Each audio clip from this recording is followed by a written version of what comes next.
नमस्कार दोस्तों, प्रधानमंत्री नरेंद्र मोदी ने अपने दूसरे मंत्रिमंडल का विस्तार कर दिया है। जंबो मंत्रिमंडल का गठन हो चुका है। जी हां, ये अब तक के कुछ सबसे बड़े मंत्रिमंडल में से एक है। 79 मंत्री बनाए जा चुके हैं प्रधानमंत्री के अलावा। सबका ध्यान इस बात पर था कि किसको मंत्री पद मिलेगा, कौन मंत्री बनेगा, किसको क्या प्रोफाइल मिलेगा, कौन कैबिनेट बनेगा, कौन राज्य मंत्री बनेगा। लेकिन इन सब के अलावा कुछ जनरल नॉलेज की चीजें हैं जो हम सब के लिए जानना जरूरी है, और विशेषकर पढ़ने वाले बच्चों के लिए, जैसे कि मंत्रिमंडल क्या होता है, मंत्रिमंडल के क्या काम होते हैं, कौन मंत्री बन सकता है, कैबिनेट मिनिस्टर क्या होता है, राज्य मंत्री क्या होता है, राज्य मंत्री का स्वतंत्र प्रभार क्या होता है, सदन में कितने सदस्य होते हैं, लोकसभा और राज्यसभा में उनकी उम्र कितनी होनी चाहिए।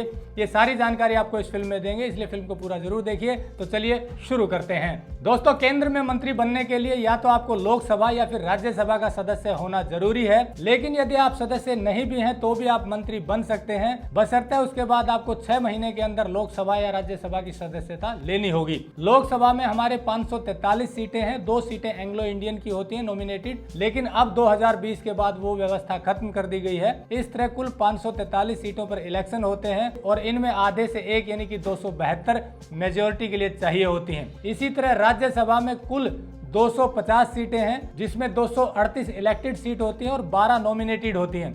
12 ऐसी सीटें हैं जिसमें कोई ख्याति प्राप्त व्यक्ति को प्रधानमंत्री की सलाह से राष्ट्रपति नियुक्त करता है राज्यसभा का सदस्य।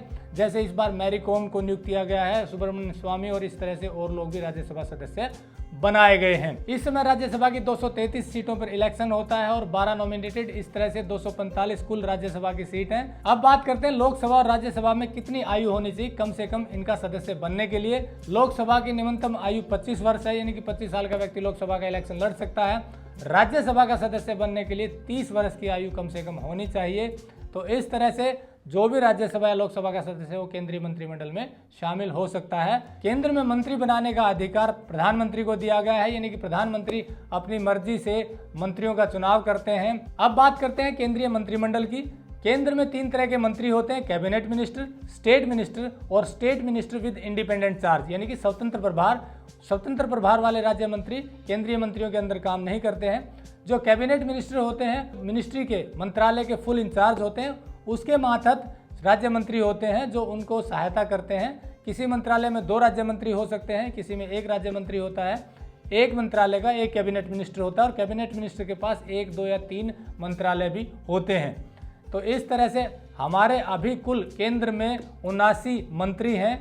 कुल मंत्री 15% हो सकते हैं कुल राज्यसभा सदस्यों की संख्या की, यानी कि हमारे 543 राज्यसभा के सदस्य हैं, उनके 15% सदस्य ही मंत्री बन सकते हैं, यानी कि कुल 80 सदस्य मंत्रिमंडल में शामिल हो सकते हैं।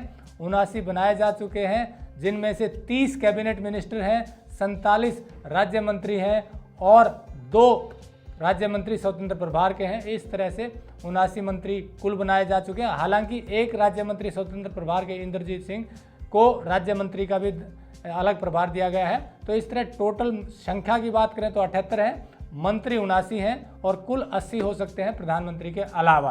अब बात करते हैं केंद्रीय मंत्रिमंडल का काम क्या है। जो सारे डिसीजन लिए जाते हैं सरकार चलाने के लिए वो केंद्रीय मंत्रिमंडल की बैठक में लिए जाते हैं, कैबिनेट की मीटिंग में होती है।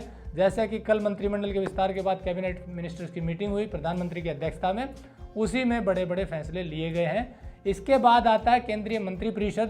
केंद्रीय मंत्रिपरिषद में वो सारे मंत्री शामिल होते हैं जो केंद्र में होते हैं, जिसमें कैबिनेट मिनिस्टर, राज्य मंत्री और राज्य मंत्री स्वतंत्र प्रभार।